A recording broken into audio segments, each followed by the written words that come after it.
What's going on, guys? Welcome to my final 2023 NHL mock draft. I'm going to be going over every single first round pick in this video, and because of that, I don't want to make this video like 2 hours long. Just going to do a couple quick thoughts on each pick, why I think that team's going to select them. Also, to you guys, I should mention, this is how I think the draft's going to go down. These aren't necessarily like my prospect rankings. This is just me doing my best guess of what's going to unfold on Wednesday. So, first overall, obviously, you can't even bet on it, I don't think, on any sports betting site because it's such a lock. Connor Bedard, first overall to the Chicago Blackhawks. Generational talent, the best prospect we've seen since McDavid. I can't wait to see how he performs in the NHL. Is he going to live up to the hype? I'm very excited to watch how he turns out. Next pick, guys, number 2, I have the Anaheim Ducks taking kind of the consensus number 2 pick, Adam Fantilli. There are some whispers. Maybe they could go Leo Carlsson instead, but I don't see it happening. I think Ducks stick to Adam Fantilli at 2.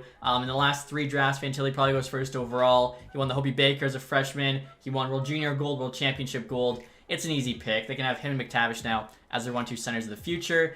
Next pick here, guys, at number 3, I just mentioned his name, Leo Carlsson, the Columbus Blue Jackets. I feel like they're trying to, get good now. They don't really have the time to wait for Michkov. Carlson's not only the best player available at this point in the draft, he's also the best center, which is a big need of theirs. They want a future, 1C. I think Kent Johnson might end up being a winger, so they get that there in Leo Carlsson. He's also set some records, I think, in terms of the SHL numbers he put up in his draft year. And next year, guys, at number 4, another guy I've already mentioned, Matthew Michkov of the Sharks. This is definitely where the draft kind of opens up, though. I feel like 1, 2, 3 is pretty much a lock there. The Sharks, though, could go a bunch of different ways. I have them taking Michkov simply because I think he's the best player available at this point. The Sharks aren't going to be good anytime soon, so even though he's going to be over in Russia playing the KHL for the next 3 seasons, I believe, they're not going to be good, during those 3 years, so might as well wait for him. When he does come over, hopefully you're ready to compete at that point, and you get Michkov still on an entry-level deal by the time you are ready to compete. So this actually kind of works out better for them because they're going to be able to spend that money on somebody else while paying Michkov essentially peanuts. Next year, guys, number 5, the Montreal Canadiens. A lot of talk about them taking Michkov. Again, I don't think he makes it to the Sharks.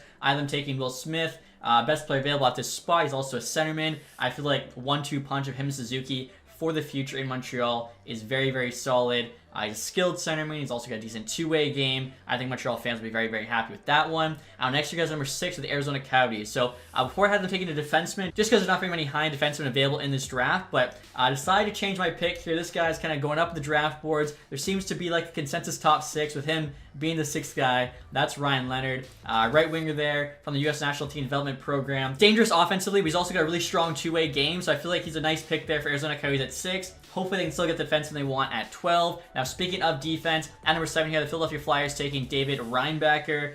Most people saying he's like the top defenseman in this draft. Some people think it's Sandin Pellikka. I think Pellikka's got, a better offensive game, but Reinbacher more well-rounded. So Philly, of course, they're really blowing it up here. They're just trying to rebuild. I think defense is a huge need for them. So at 7, I think Reinbacher's a decent pick. They could go a couple, different ways here. Maybe they'll go with a forward, but I see them taking the defenseman. I make sure, guys, number 8, I have the Washington Capitals taking Dvorsky. I think I had them taking him before. I said he was the most NHL-ready prospect. Here, people said he wasn't really NHL-ready. Well, I think of the remaining players, he's probably the best one for you. A lot of these guys are already committed to go to college next season. A lot of the junior players most likely heading back to their junior team. So Dvorsky, there's a chance he can make the Capitals this year. Even if he doesn't, he should not be more than 1 year away. Obviously, with Ovi getting older, their window to win is quickly closing, which we saw this year. They didn't even make the playoffs. Now, they did have a bunch of injury issues, so hopefully that was a fluke. They'll be back in the playoffs next year, and I think Dvorsky, again, has a chance to help them out with that. Now, number 9 here, guys, my Detroit Red Wings. I'm hoping if this guy's available at this spot, this is who Washington takes, Zachary Benson. So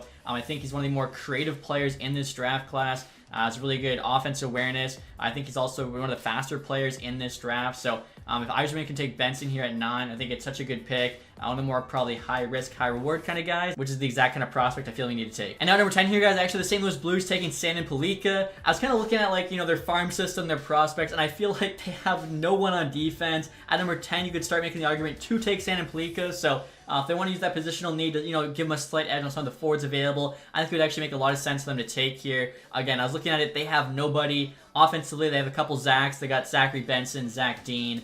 Jake Neighbors is still, kind of a prospect. Defense, it's quite bare. So Sandin Pellikka there could be like their future number 1, at least, future quarterback for their power play. Pretty solid pick there for St. Louis. Now, number 11 here, the Vancouver Canucks. I have them taking Oliver Moore. Last mock draft, I think I had them taking Andrew Crystal. Everyone said Canucks don't need more undersized wingers. We got enough of those. Moore here is a center. He's also arguably the best skater in the draft class. So I think he's somebody who could actually skate with Quinn Hughes on the Canucks.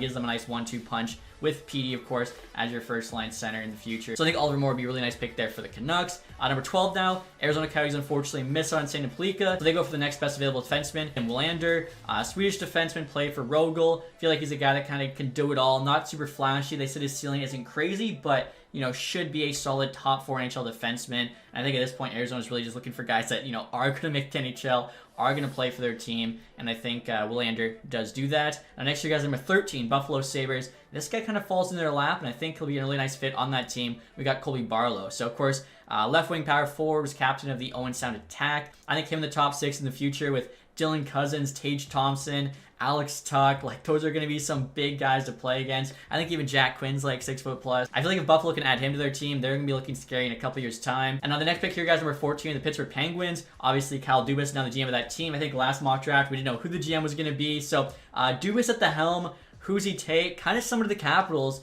Crosby, Malkin aren't getting any younger. Same with Letang. He probably wants a guy who's not going to go play in college for a couple years. He wants a guy that can hopefully make the team soon. I'm going to go Edward Sala here. I feel like he might not make it this year, but he's got a chance to make it soon. Similar to Dvorsky, who was already playing in a men's European league. I think that does give them a bit of an edge compared to guys like Barlow, who were playing against 16 and 19-year-olds. The guys playing in Europe are used to going against bigger opponents. In regards to Sala, too, guys, he's a very good playmaker. So maybe in the future, have with Jake Gensel, who of course is a sniper. I feel like that could be a nice duo. And at number 15 here, guys, the Nashville Predators taking Matthew Wood. He's a versatile forward, can play center, can play wing. He's got a good shot on him. He's also a decent playmaker. Playing for the University of UConn, not going to be making the NHL for at least, 1 or 2 more years. But Nashville, they just gave away Johansson, traded away Ekholm, Granlund. Clearly, at least a retool, if not a rebuild. They can wait on him, and I think that's actually a really good pick for them at 15. And now rounding out the top half of the first round, guys, we got the Calgary Flames here taking Braden Yeager. Of course, plays in the WHL, so he's staying out west there. I think before this season started, he was probably a rejected top 10 pick, so he does slip a little bit here, but still a very good player. He's a sniper with a good shot. He's also got a decent two-way game. He's another guy who can play center, can play wing. I think Calgary here, they're in a spot where you're just taking best player available. They're also a team that's, kind of in a retool because it sounds like a lot of their guys aren't going to be extending with them. So they just got to take the best player they can. And at 16, that's Braden Yeager. And now moving on to the second half of the draft, guys, we got the Detroit Red Wings up next. Again, I like them to take a high-risk, high-reward prospect. I feel like we got a solid core. We got to start, taking some chances on guys that can be superstars. I'm going Andrew Crystal here for the Red Wings. Obviously, there are some questions about his skating. He's not the fastest guy. He does have really good edge work, though. I was actually trying to thrash about him, and he said some guys were comparing him to Thomas Vanek, who I feel in his prime was a very good player. So Andrew Crystal in his prime is equal to Thomas Vanek in his prime. I take that every single day. Of course, really good shot on him, just like Vanek, solid hand. Again, if he can be that good, I'll take that.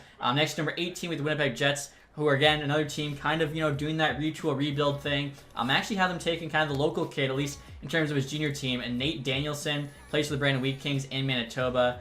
He's a centerman. He's got a solid two-way game, pretty gifted offensively, again, for the Jets. Really no reason why they can't just take the best player available here, and that's probably Danielson. And our next up, guys, number 19, the Chicago Blackhawks making their second first-round pick in the draft. I've got them taking Gabe Perreault. He's actually supposed to be one of the better playmakers in this draft. I feel like if eventually he's on a line with Connor Bedard, just feed him the puck. Obviously, they just got Taylor Hall, so Perreault can kind of take over for Hall in the future.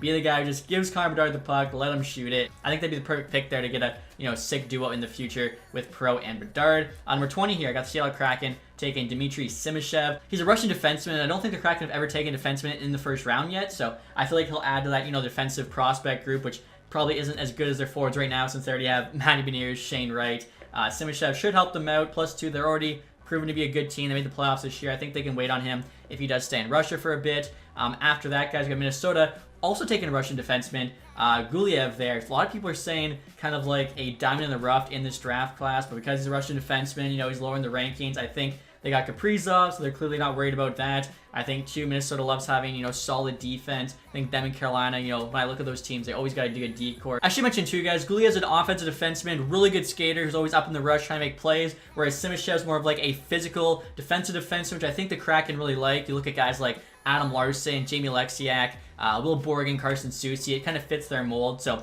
that's why I have Kraken taking Simashev first, with Guliev going second. After that, guys, we got the Philadelphia Flyers with their second first-round pick. I've got them taking Riley Heidt. So he's a guy who's supposed to go probably top, 15. I even saw him as high as top 10, I think, at certain points in the year, but he's fallen a bit. He's another guy, very good playmaker in this draft. He's also one of the better skaters, has a lot of speed. I think you look at who the GM is, Danny Briere. He's got to value that speed, that playmaking ability. When you look at the Philadelphia offense, too, I think they've already got a lot of young players that can score. They got Bobby Brank, they got Tyson Forster. Imagine having those two guys on each of Height's wing here. That could be a really nice first line for them in the future. And our next year, guys, number 23, got the New York Rangers taking Samuel Honzik. He's a Slovakian center, plays for the Vancouver Giants. He kind of reminds me of like a low-end Dylan Cousins. He's like similar size. I want to say he's like 6'4", power forward, really strong on the puck, but has a good offensive game. I think, the Rangers, they try those high-end picks, Lafreniere, Kakko. They don't really turn out for them, so maybe a guy that's more just, power forward that can mold him into be like a future third-line center for him. He might be the way they go, and I think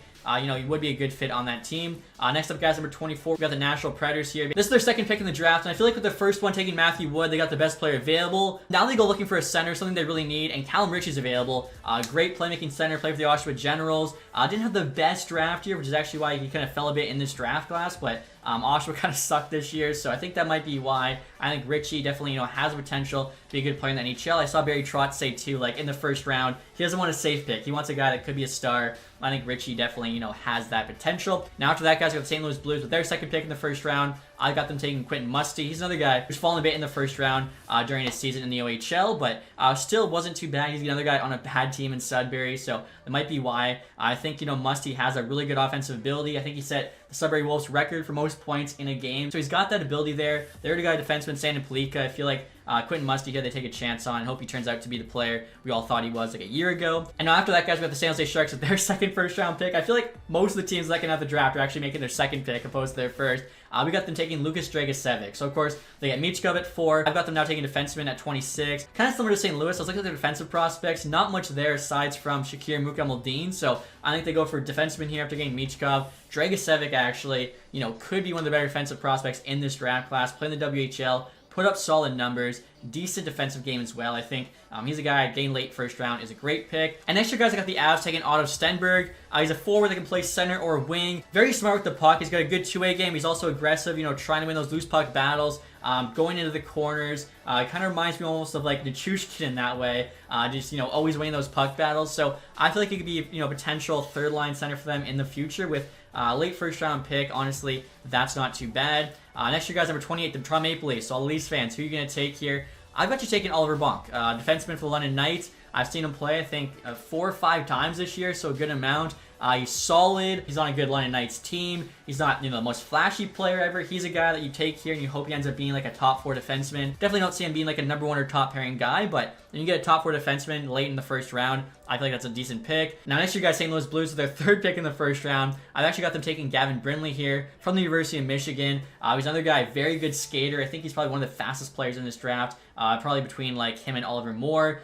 Played well at Michigan. I know Adam Fantilli said he'd be a steal for anyone who takes him in this draft. So St. Louis there gets a couple solid forwards after getting Sandin Pellikka, assuming, of course, they don't trade one of these picks, which is probably going to happen in the Philadelphia deal for Kevin Hayes and Travis Sanheim, but obviously it hasn't happened yet, so we'll have to wait and see. Now, currently drafting next year, guys. As I mentioned before, I feel like them in Minnesota love their defensemen, so I got them taking Tanner Molendyk here from the Saskatoon Blades. Could be a top 4 defenseman for them. Probably won't be a number 1 or top pairing guy, but like top 4 defensemen are obviously very much needed in the NHL. If you get that late in the first round, you're laughing. Number 31 here, guys. This could actually be a really cool pick. If Montreal does it, I got them taking Ethan Gauthier. So he's actually playing right now with Joshua Waugh in the QMJHL. Joshua Waugh's a prospect for the Montreal Canadiens. Him and Gauthier played well together in the QMJHL. I think Gauthier actually came out and said he wanted Montreal to take him at 31. He knows he's not going to go at number 5. So I think that'd be cool. Keep that duo together. Plus, they're both from Quebec, so keep them in Quebec as well. Would be kind of, perfect. Honestly, it's very similar to them taking Slafkovsky and then Misar last year. I feel like, why not try and get another duo? Hopefully that chem can translate into the NHL. And then final pick here, guys, of the first round, number 32, the Stanley Cup champion, Vegas Golden Knights. I got them taking Theo Lindstein. So I feel like, why not take a chance on a guy who's really fallen in the draft class? The start of this season, he was like a top 10, if not top 5 pick. He was considered by most to be like the number 1 defenseman in this draft class for the past, year and a half or so. He's fallen quite a bit. kind of like Aatu Ratu did when he went in the second round of the Islanders. He actually ended up being a really good pick there. So Lindstein, same thing. If you take him 32, you're the Vegas Golden Knights, you won the Cup. Why not take a risk? Take a guy who has, you know, quite a high ceiling. If he meets that, he ends up being, you know, a top 4 defenseman for you, potentially even better. He could potentially be the steal of the draft. So those are my predictions, guys, for the 2023 NHL draft. Hopefully enjoyed this video. Let me know who you want your team to take in the comment section below. And as always, guys, thank you so much for watching. Have a nice day. Goodbye.